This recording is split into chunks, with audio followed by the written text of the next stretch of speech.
Hey, good day, everybody. Welcome back to Jerusalem's Echo, live from Jerusalem with Rabbi Chaim Goldberg of the Noahide World Center.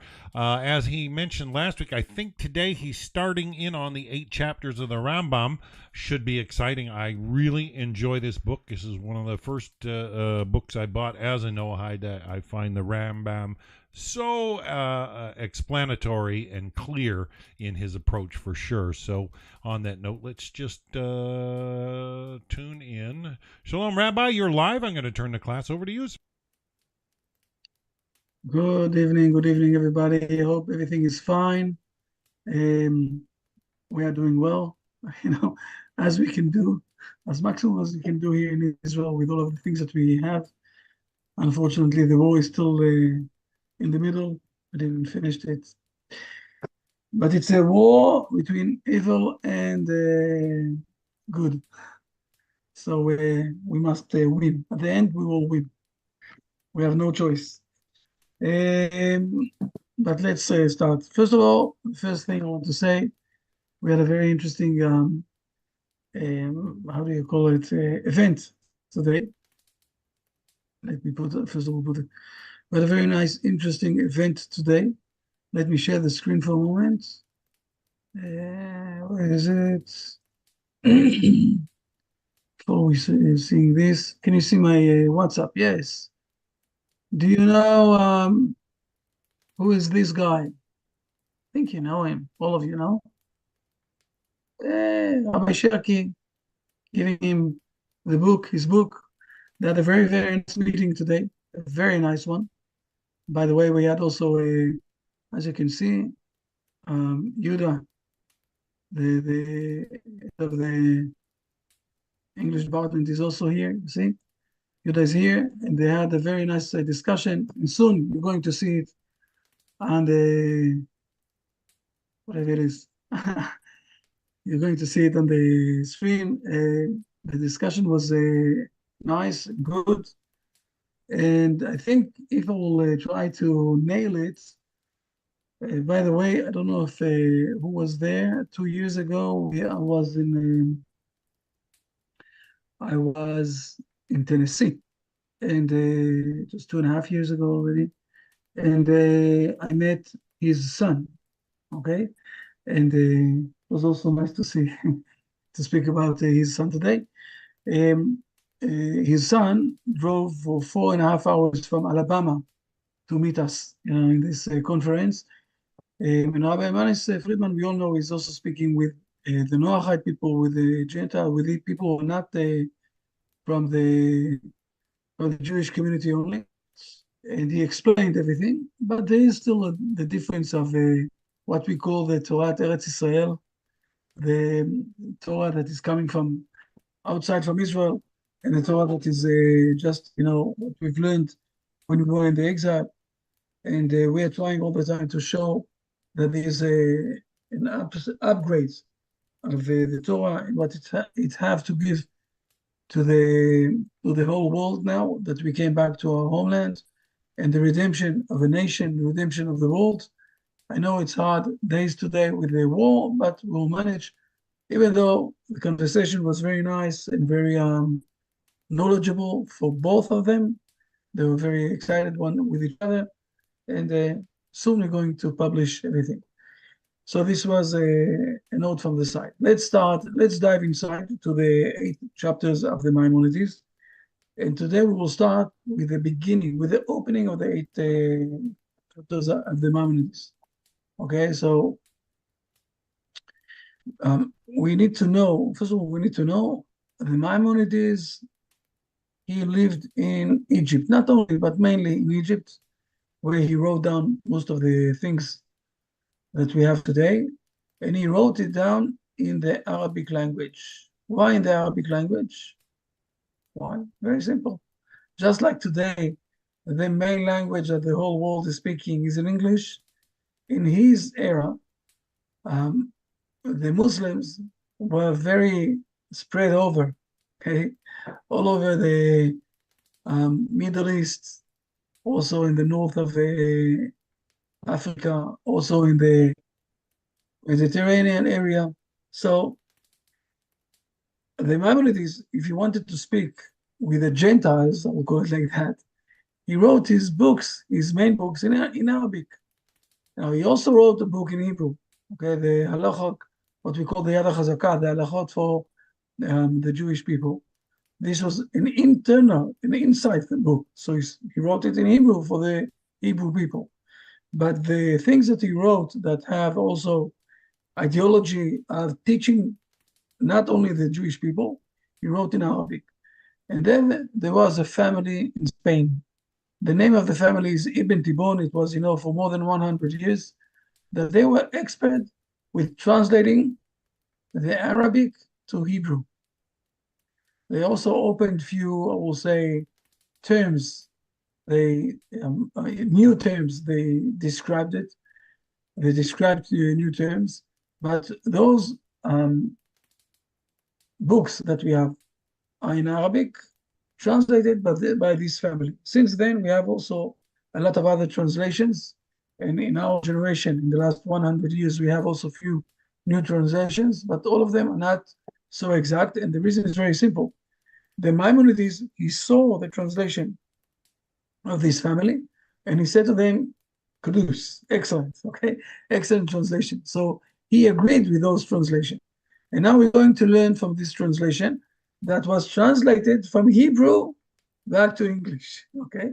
So let's not forget, it was written down in Arabic, it was translated from Arabic to Hebrew, and from Hebrew, okay, it was translated back to English, and we're going to learn it. So before we're going to start the 8 chapters of the Maimonides, and this is why I did all this presentation, started with explanation, we're going to learn few sentences that the person who translated, okay, from this family, Ibn Tibon, the 8 chapters, he is writing also few sentences from himself, not from the Maimonides. But it's a great opening, and we need to learn it. So let's start step by step. Everything is fine. And first of all, we're going to read it, so it will be clear, and we will understand why we want to learn it, especially in the days of today. That is the month before the holidays, and we know that the holidays, you know what, maybe before I'm sharing the screen, another thing that I will say. We have the Hebrew holidays, and the Hebrew holidays in the beginning of the year, what we have now, another month, less than a month, okay, Rosh Hashanah, Yom Kippur, and Sukkot. Those are 3 holidays of the opening of the year where we have a lot of, I will say, we're doing a lot of reassessment, we're thinking, we're trying to do repentance for all the things that we did.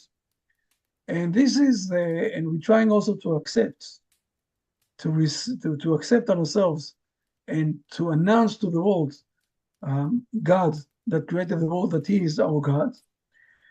And this is how the holidays of the Hebrew nation, with responsibility on ourselves and responsibility for the world.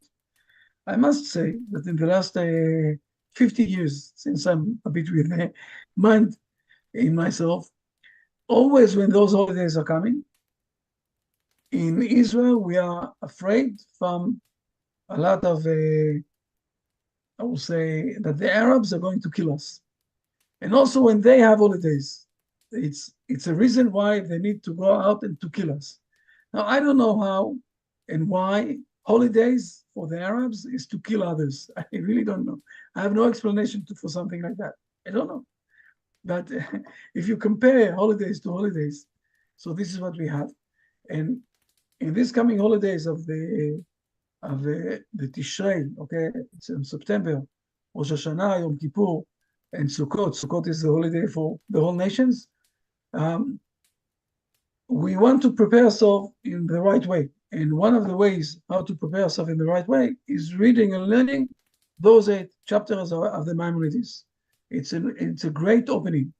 And this is why we're learning it now, in those days, okay? It's not an incident, coincident that we're learning it. So now let's start to dive inside.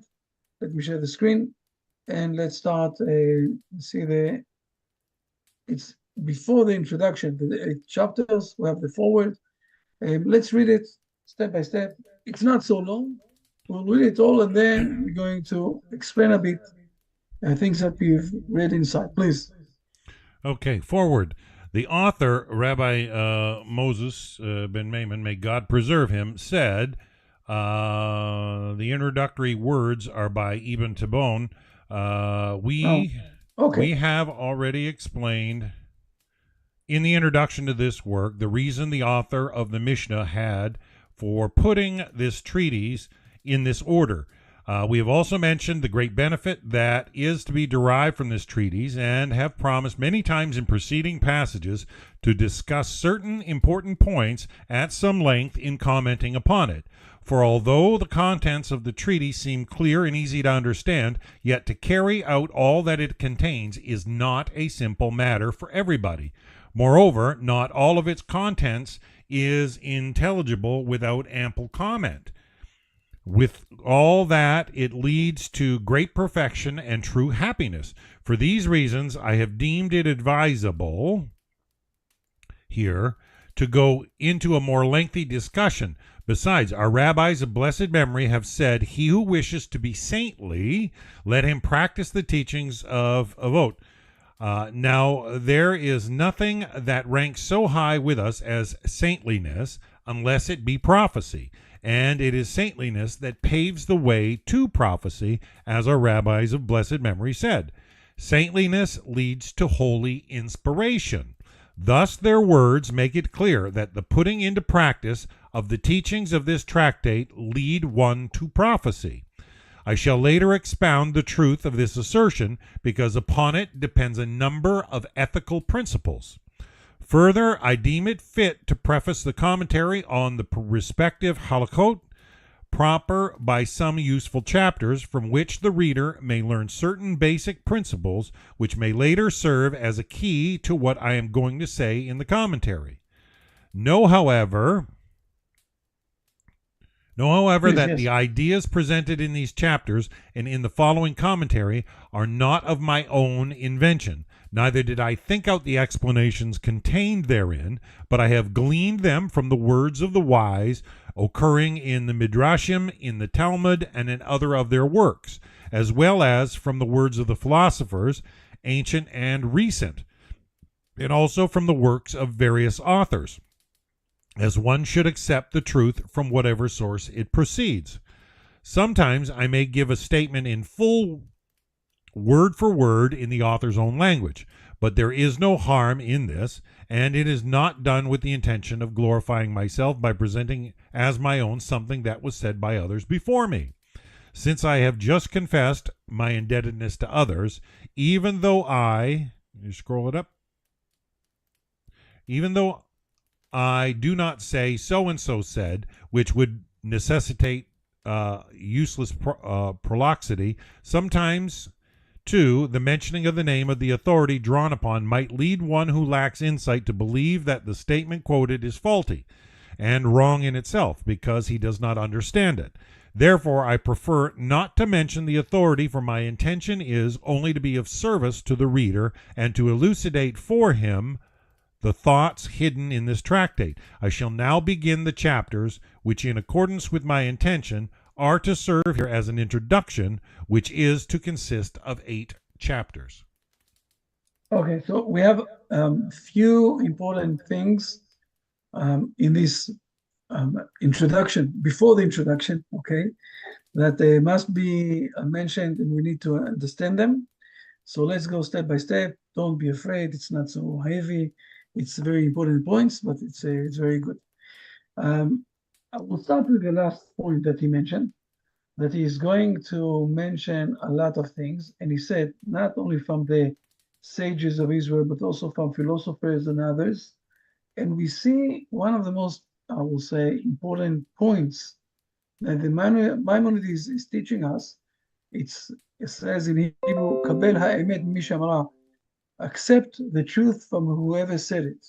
And it might be that someone is saying a true thing, even though his behavior or he is someone that we don't really want to listen to him. I will give an example, very simple example, okay? There is today 2 people who are running to become the president of the United States. And both of them for part of the country are very, it's very hard to listen to them. Some are very against Trump, and others are very against Kamala Harris. Okay, and it's hard for them to listen to listen to those who are they are against or they are trying to push aside. On the other side, sometimes each one of them is saying true things. So we need to listen to the true things. Unfortunately, the world came to a stage, and it's not only in the United States, we see this also in other places of the world, a lot of places of the world, that people are not listening and people are not speaking, or they don't want to accept the truth. Instead of speaking about the ideas that people are speaking about, or people are saying, they're trying to think, do I agree with this person? We're moving things from the ideas to the personality. Okay, who said it? And if someone said it and I disagree with him, because in general I disagree with his ideas, so I can't listen to anything that he's saying. And this is wrong. We need to do a differentiation between the person who is giving the idea and the idea itself. If the idea is right, so we need to listen to the idea, even though the person who said it is, I dislike him. I dislike him. So this was the last point that he mentioned. And he said, I'm not going to tell you always who said those ideas. And the reason is very simple, because sometimes if I will tell you who said it, because you're against him, you won't listen to the truth of the ideas that he's saying. I'm saying again, unfortunately, we are in a stage today of the world where things are not being measured because of what people are saying, but because who said it. And according to who said it, this is why my empathy and agreement with the words that he said. I can tell you in a personal level, as a high school principal, I also gave a lot of times, I did, for schools, teachers, I did seminars. And not once I brought to the seminars ideas that was written down, and I knew with whom I'm speaking. It was this population, the other population. I knew with whom I'm speaking, and I brought to them things that was written that they agreed with it. On the other side, in the heads, it was written down who wrote it. Usually, I covered the person who wrote it, and we discussed it, and it was very nice, and people, helped me in all those things. And after that, I showed them who wrote it. And then suddenly they started to react differently to their ideas. And I said to them, what happened? The only thing that happened is now you have a feeling, hard feeling against the one who wrote it. And this is why you're neglecting his ideas. A few minutes ago, before you knew that this person wrote those things, you had no problem with those ideas. So ask yourself, are you listening to the ideas, or are you measuring the ideas because of the person who wrote it? The end of this part that you read now, the Maimonides is explaining, he's saying, I'm going to hide, I'm going to cover. I'm not going to tell you all the resources that I took. Some of them for the philosophers, some of them for others. I'm not going to tell you everything, because if I will tell you, there will be things or ideas that you need to know them because it's true. On the other side, you won't listen to them because the person who said them. Something for ourselves, when we are looking TV or listening to the radio, and we hear things that people are saying, and some of them are not from my part of the thinking, say it like that. Think for yourself. Point, but this was, I think it's by side. Let's go to the most, I will say, to much more profound things. He is opening, the Maimonides is opening here his words by saying, we have already explained in the introduction of this work, there are few introductions for this big work that he did, that he explained all the Mishnah. And in the opening, he is explaining how and why each part of the Mishnah is, why this is the first one, the second one, the third one. We have 60 books in the Mishnah, and the Maimonides is giving us all the explanations what is sitting next to what and why. And in the introduction of the Mishnah, he is asking why this Mishnah of ethics of the father is being part of the six categories in the Mishnah, okay?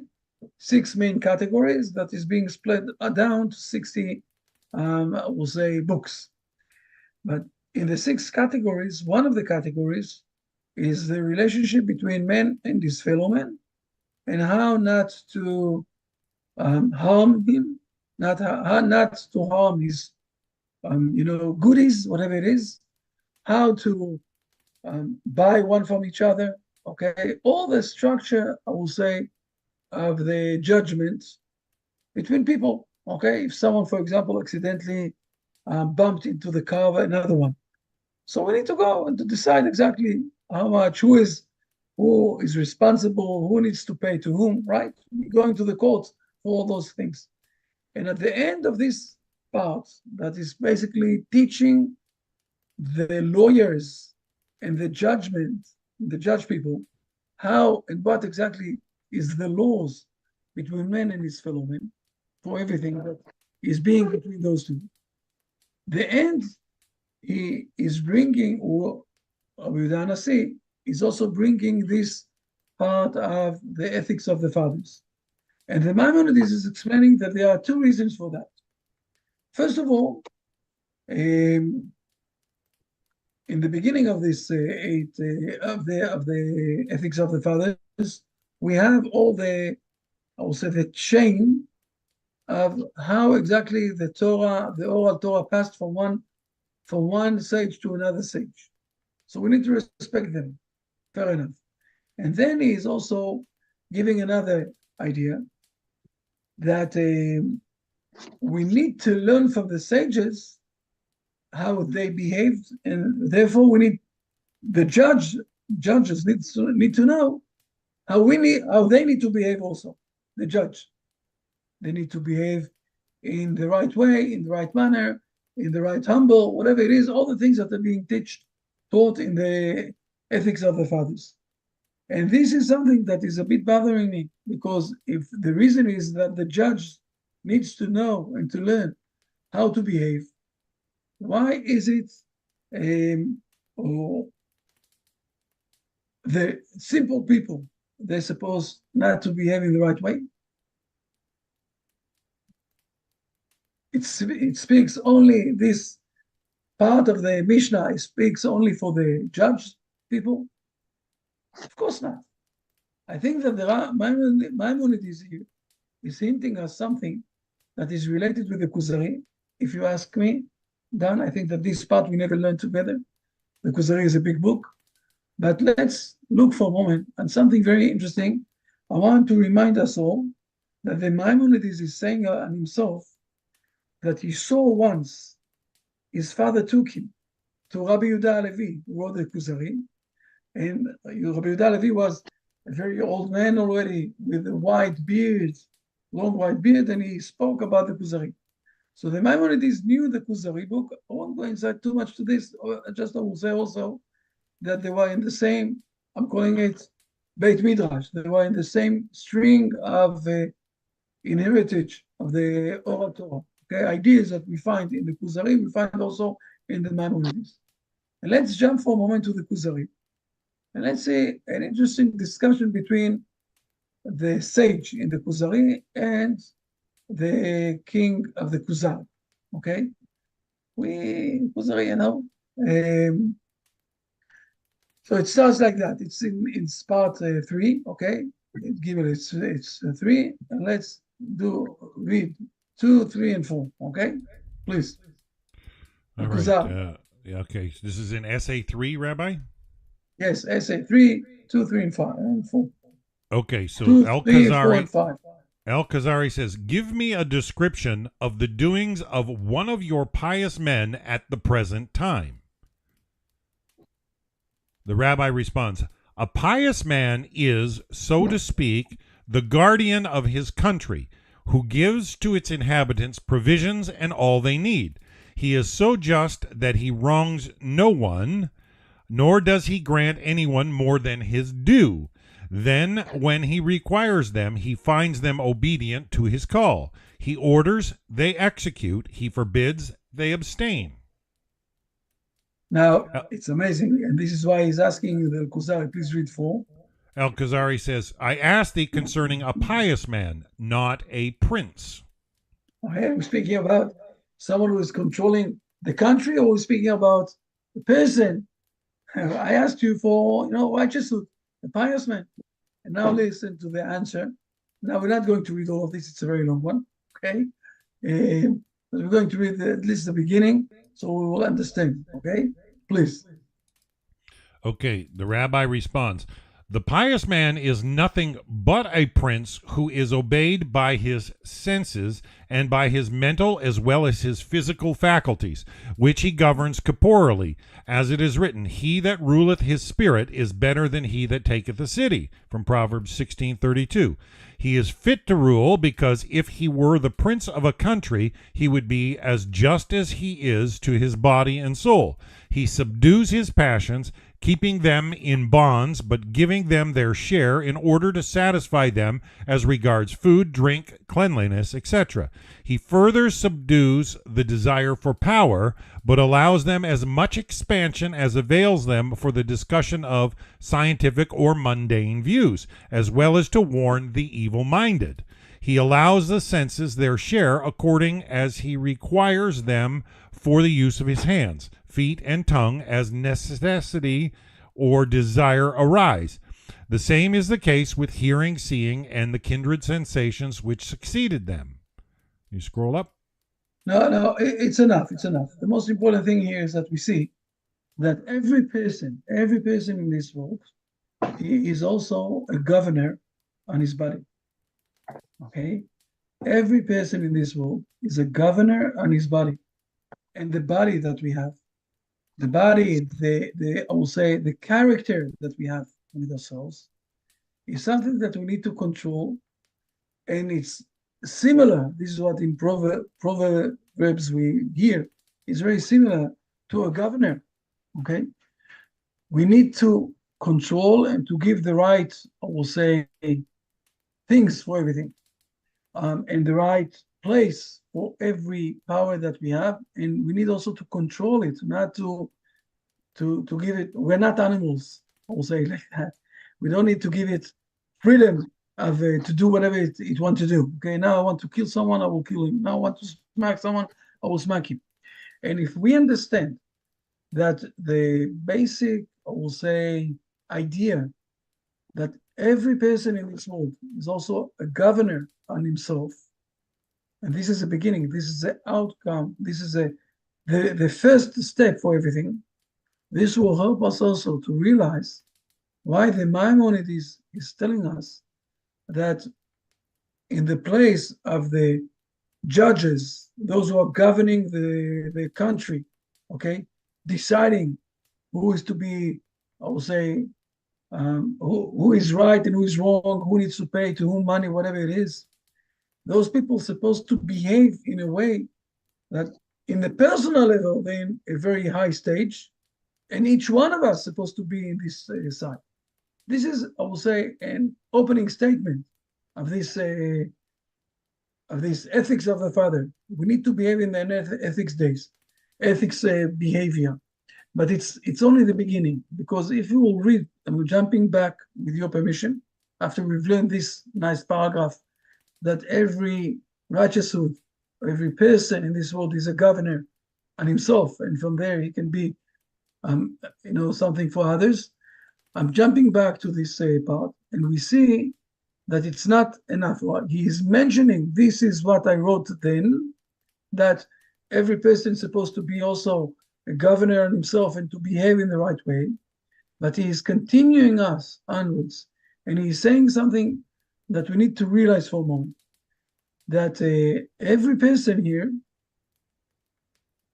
just a moment, let me find it. Okay, we wrote it, besides, a rabbi is blessed remember we have said, he who wishes to be saintly, let him practice the teaching of Avot, right? This is, sorry. This is the first thing that they said. Now, but it's continuing on. Just a moment.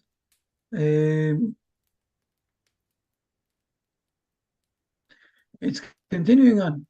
After we know that we need to behave in the right way, and each one of us is also controlling his, I will say, his own behavior. It's continuing on. And he says something more. He says that saintless leads to the holy inspiration. Wow. Now we have another stage that we need to move on.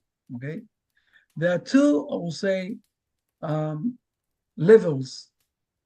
The first level is to behave as a human being, not as an animal. Okay, this is what we saw in Rabbi Yehuda Levi in the Kuzari book. How to behave as a human being. But there is another level. We can all come up to another stage.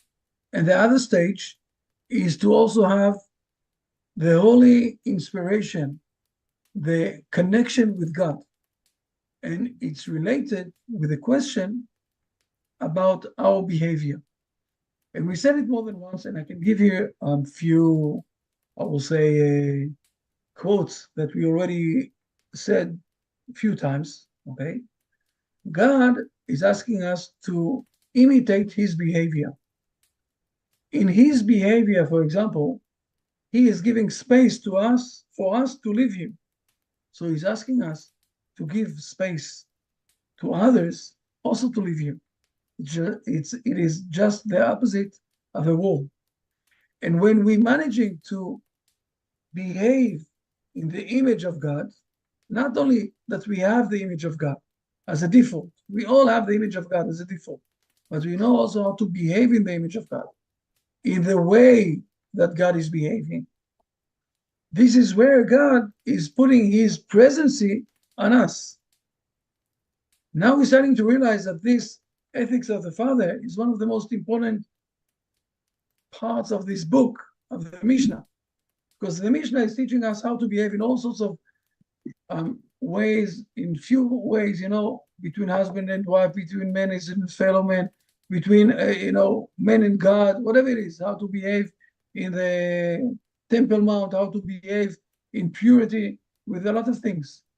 But all of those behavior, how to behave with God is one thing. First of all, we need to behave, I will say, as a preparation for everything in the right way of controlling ourselves, our body, I will say, in our own town, our own, country, with ourselves, in a way that will bring us to get connected with God. This is what the Maimonides is trying to say here. Now, we can find it in other places of the Maimonides, especially at the end of his big book, for those who are confused with exactly. But the most, I will say something again that I said it, I think, more than once. It's important to remember that when I'm opening the beginning of the Bible, okay, let's jump for a moment to the beginning of the Bible. And we see that God is creating men. He's creating men, creating women. The first thing that he is doing after he's creating them, he's speaking with them. Okay? Let's read for a moment. We are in Genesis chapter 2. Please read verse 7. We're all over verse 7. Please read it. Verse 7, and the Lord God formed man of the dust from the ground, and he breathed into his nostrils the soul of life, and man became a living soul. Verse 8. We have in brackets a few sentences, okay?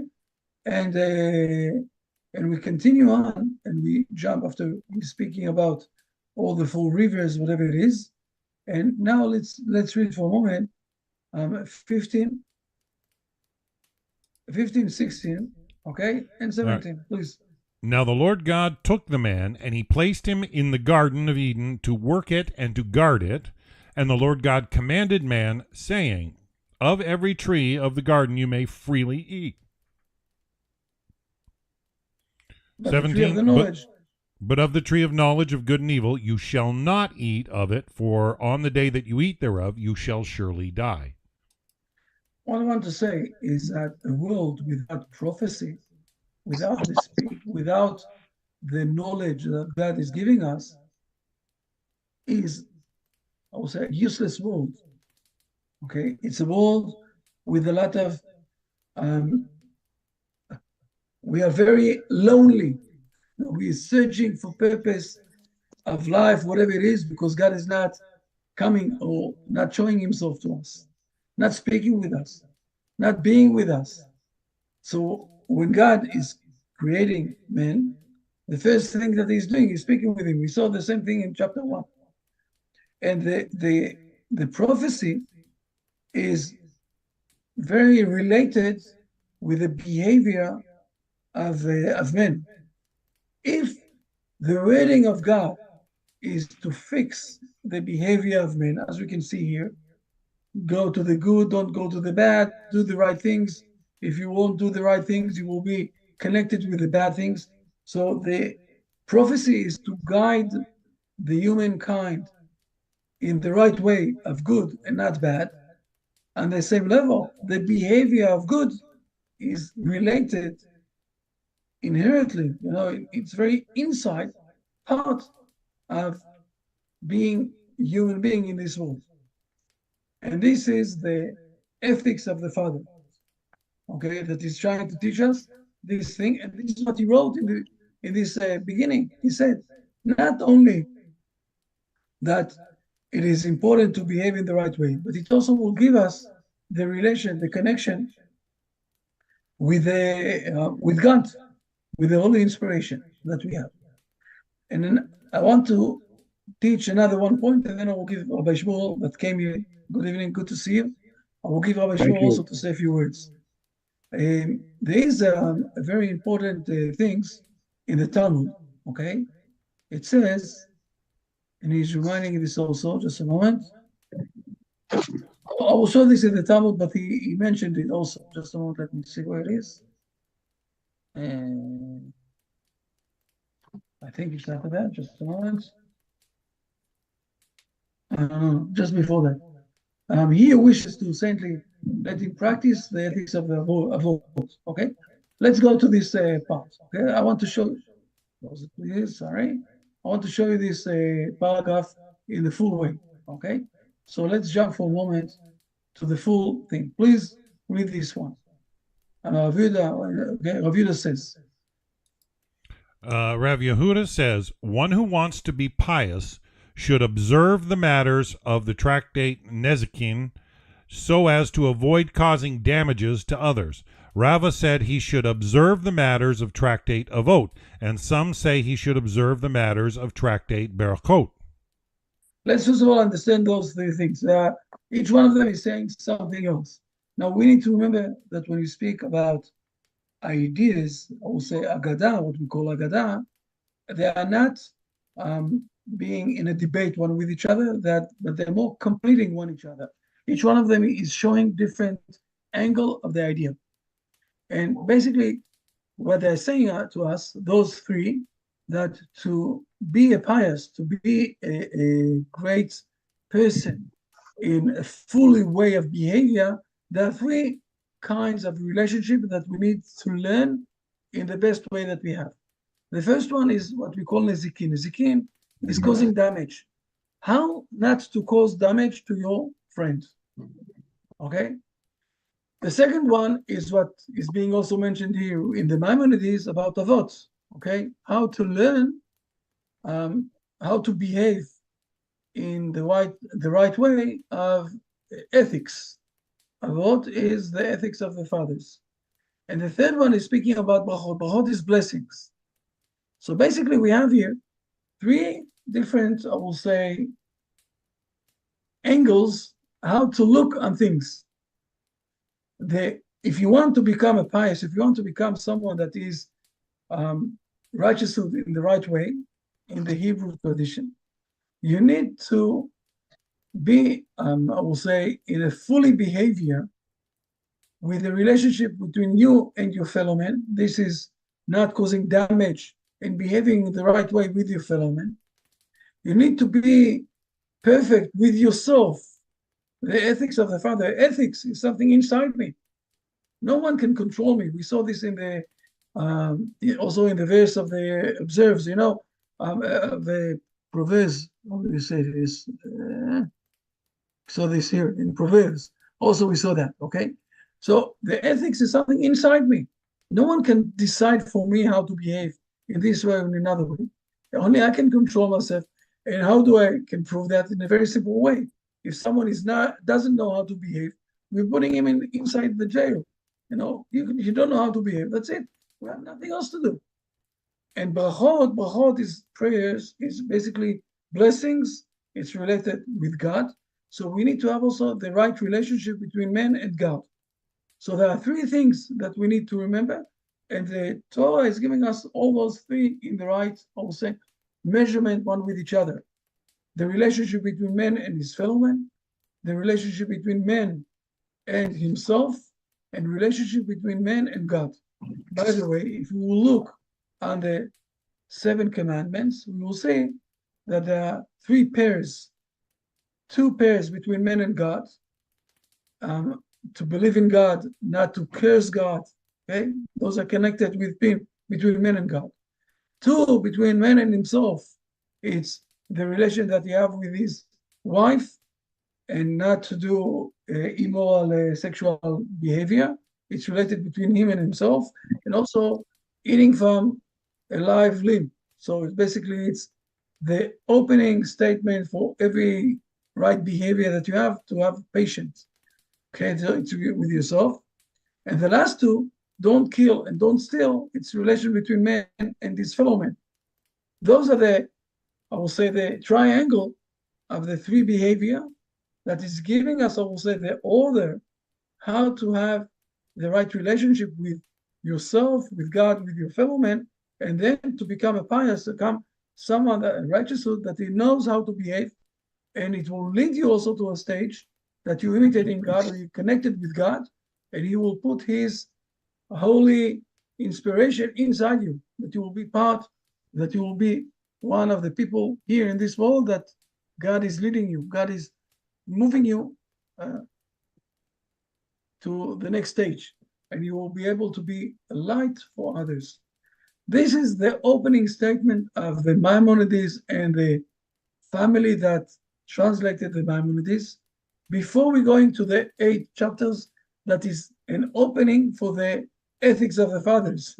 Okay, but we will learn the principles of how to build up ourselves on the level between man and himself.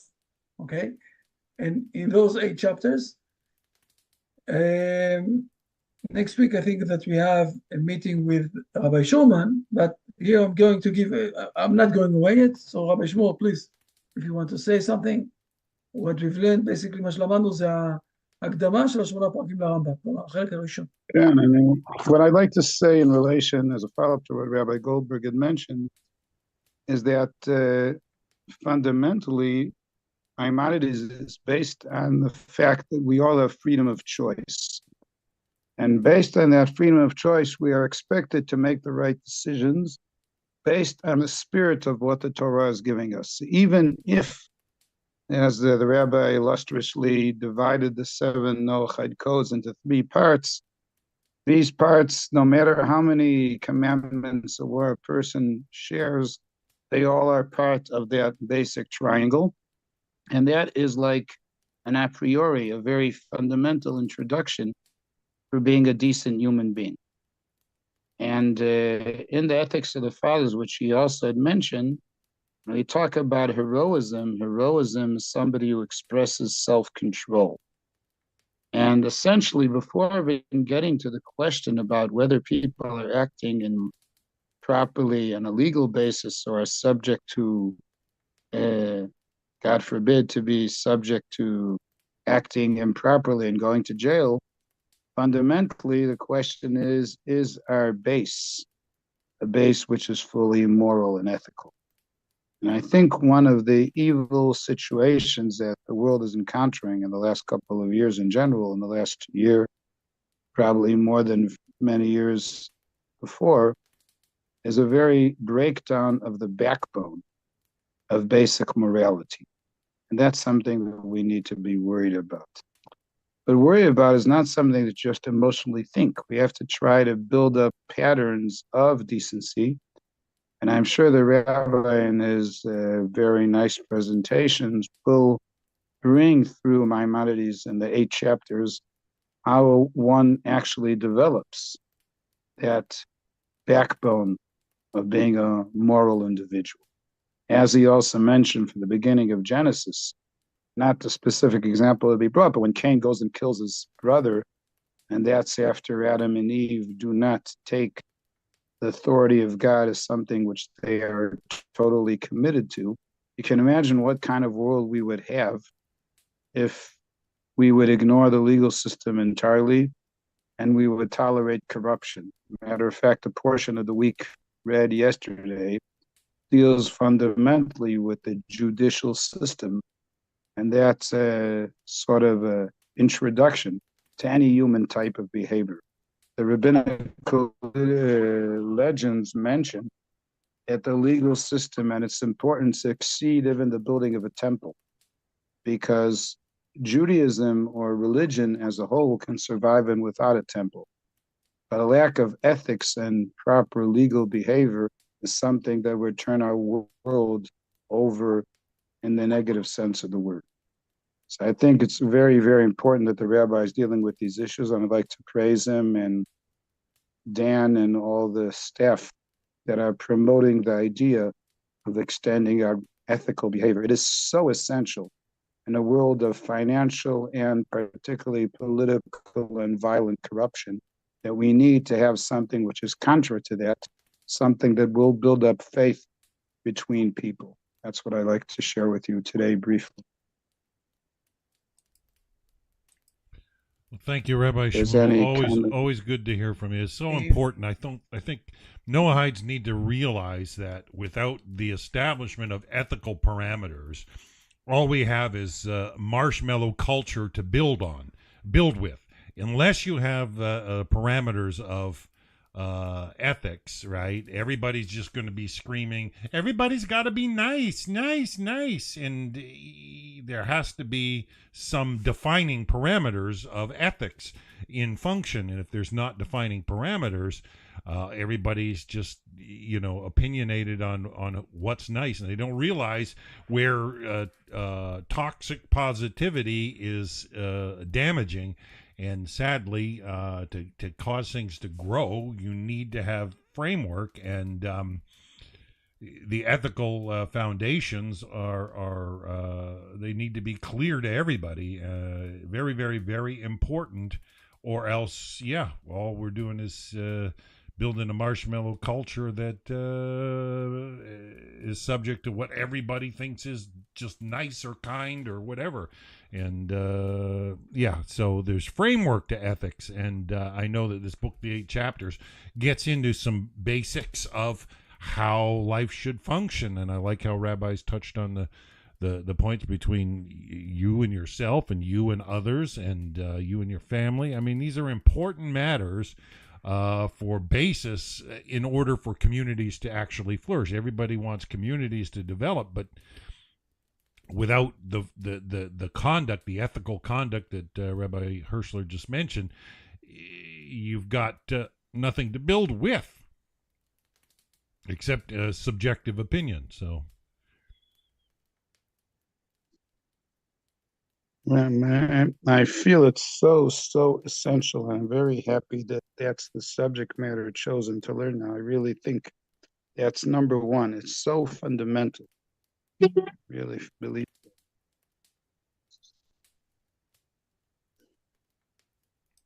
Does anybody else Are have there anything any questions or something?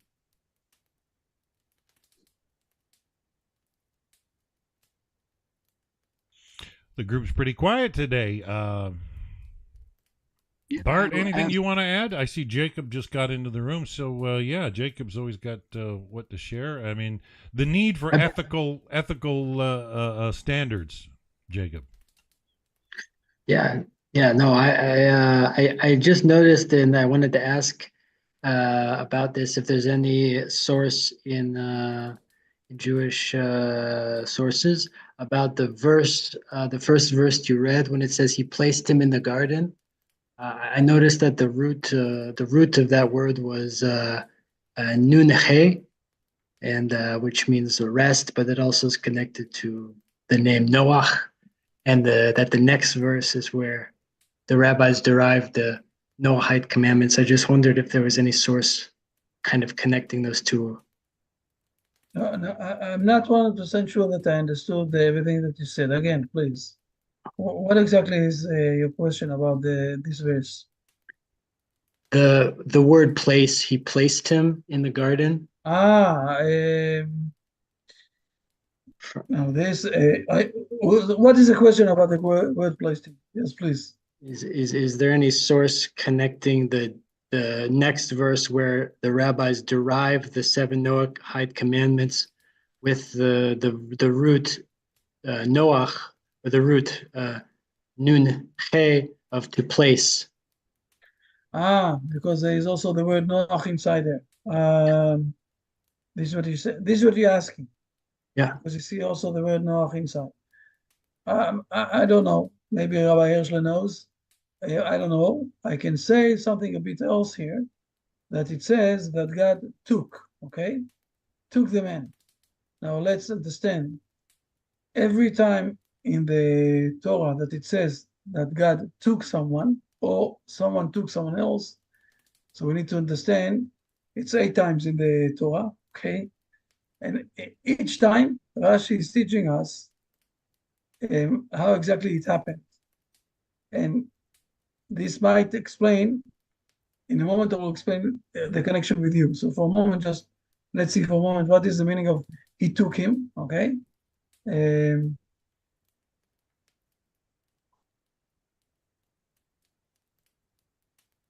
Took implies really convincing him that that's the right way to behave. And according to rabbinical traditions, 6 out of the 7 Noahide codes actually Adam was already taught, as you were mentioning, Rabbi. Exactly. Exactly. This is what I wanted to say.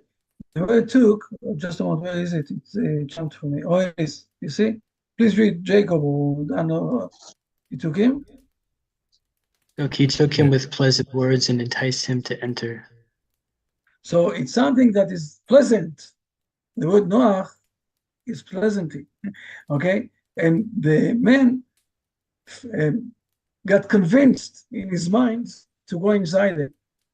So this is why the word is Vayanicheu, like Noach, in a pleasant way. Okay, it's the same idea. Noach is pleasantly, okay? It's very comfortable. When man is being convinced to go inside, and now, why God was supposed to convince him? Because he didn't put him in jail. You can't take someone else unless you're convincing him to be with you, okay? Or you will force him, but then you don't really have it. Let's go, for example, this morning I was in Jerusalem and suddenly I saw someone that was in the United States jail for 30 years, okay? So he was there in the jail, but he is very much inside with the Hebrew nation, even though he was there. Jonathan Pollard, okay? Jonathan Pollard, we all know he was in the jail for 30 years in the United States. They didn't manage to control him. They managed to control his body. And this is what God is doing here. He's taking men and convincing him that it's for his good benefit to go to the garden. And then, in a pleasant way, he went inside to the garden. Okay, it's the same word like Noah. Okay, we want to convince others. We don't want to. Right. There's a control others, leading. we Yeah. have to convince Yeah. them. He wasn't forced. He wasn't forced without any lack of free will, and it was pleasant for him. Yeah. He was placed in the garden, but still to work and to guard it. He had purpose and clear defined things to do, and yeah. Good point, Jacob, for sure. Does anybody else in the group have anything they want to ask or weigh in on?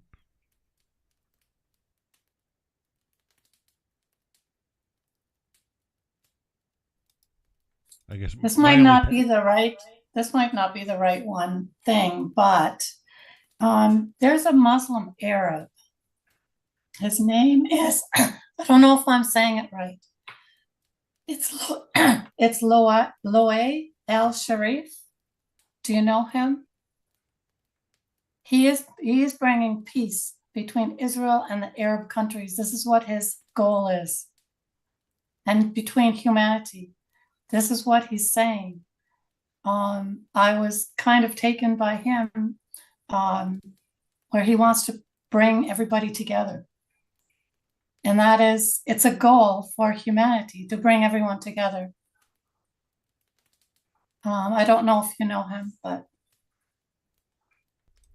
anyways, I just wanted to mention that. I thought it was a really good thing. I'm not familiar with the person you're mentioning, Ange, but there's ways of leading and ways not to lead, and sometimes subtle tactics, even if the ends shouldn't justify the means, and there's twisted, distorted behavior, and I find the hardest thing for me is when people are trying to lead in a way that is not forthright, but trying to take them somewhere where they're not willing to go.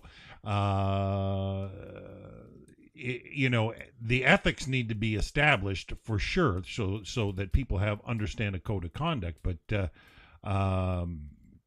it doesn't give somebody the right to lead another down the garden path. Even if they're in agreement. I mean, there's many naive people, and subtle practices I find very offensive and damaging, and there's just a lot of people that, well, I intend well, so it must be okay, and they function in that fashion, and I've seen too many people that slither their way into situations and circumstances that really need to be put in check from the get-go. It's like, if you put a mouse trap around your house, it's because you don't want mice in your home. And, you don't want to have to, deal with it after the fact. But there are people that function in a way, worm their way in and undermine, things that don't need to be undermined.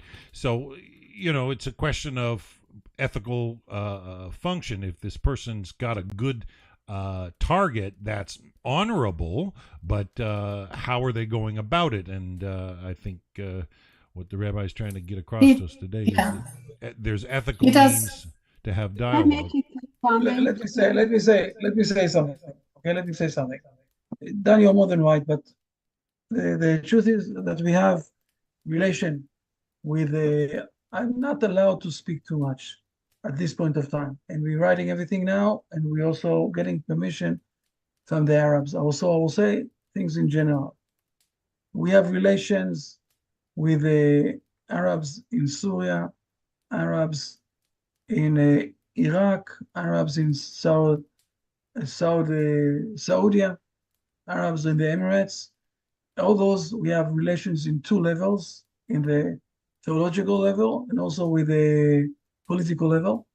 And the important people from those places, few sheikh, whatever it is you will call it, they agree with the idea that according to the Quran, the Hebrew nation, this is our homeland, and they are willing to fight against the jihad ideas. The jihad, according to them, is a fake Muslim. And this is what we have. Now, we're writing everything in a very exact and clear way. There's a lot of resources from the Quran also. I can't now speak too much. Okay. Also today we had a very interesting meeting that we connected important people from the government with people in other places, and they are willing also to fight for their life, according to this. And when we will manage to do a relation, a great relation with we're calling this Abrahamic relation with Arabs in all over our area, our region, with us, this is where we will manage to win this situation. We'll say it like that. It's not a short way, but we do have, and this Sharif that you mentioned is one of the people that is speaking loud and clear, but there are much more in other, in other countries that are leading hundreds and thousands and millions of people behind them. So with the help of God, we will manage also with this. But this is a part of the mission of the Noahide World Center, to bring the truth to the world and to unite the world, to defeat the evil and to bring the world to a better stage. So we're working hard for this also. Soon it's going to be, and then we spoke about this.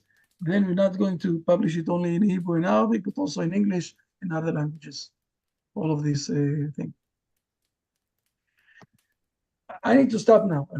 You can still Okay, stay Rabbi. there. You can still speak one with each other. Everything is fine. I need to stop. Yeah, you get too many cooks in the kitchen, it makes a mess. Is my best way I look at things. So, yeah, things need to be clarified and smooth. But if too many are weighing in, it ends up getting muddy. And I think you're off to a tough start with this 8 chapters. It's a much clearer work. I think as we get into it, it's going to be excellent because it's clear material, and I hope you all enjoy it. So, always good to have Rabbi Herschler bop into the room. Always got what to add that's of great merit, and we hope you enjoyed. So next week, I'm not here next week. Remember that?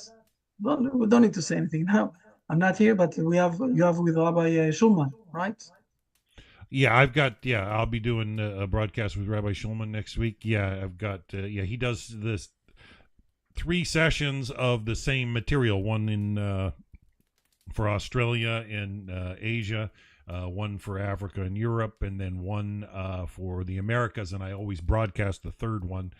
So I have to sit through all 3. It's good to get a good handle, and usually he tries to open it up for great discussions, but we'll be doing that next week, on the 14th and 15th of September, and his topic is going to be Noahides in Rosh Hashanah.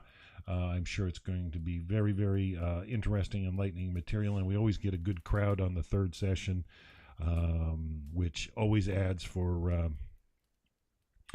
good conversation and overall insight. And the Zoom links are posted on our YouTube or Facebook page if you want to get access.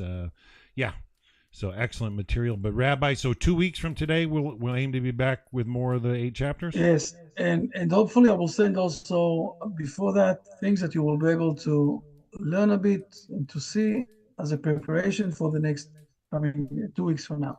Okay. So, Rabbi, am I overstepping to say that when you mentioned the Nezikin and the Avot and Berachot portions of the Mishnah, are those okay for Noahides to read? Yes, you can read those things, of course. Okay, because I've dived into some, but not. I realized certain areas are off limits and backed off, and I just made notes of that. So I'll make sure they're added into my list of future reading. I'm reading some great material right now, and always a joy to learn new things, especially things that'll develop positive character traits, so it can be of better influence in our region. So. Excellent stuff. So till next time, we'll be back in 2 weeks with more of Jerusalem's Echo. And till then, have a wonderful, wonderful week, everybody. Bye for now. Bye, everybody. Bye.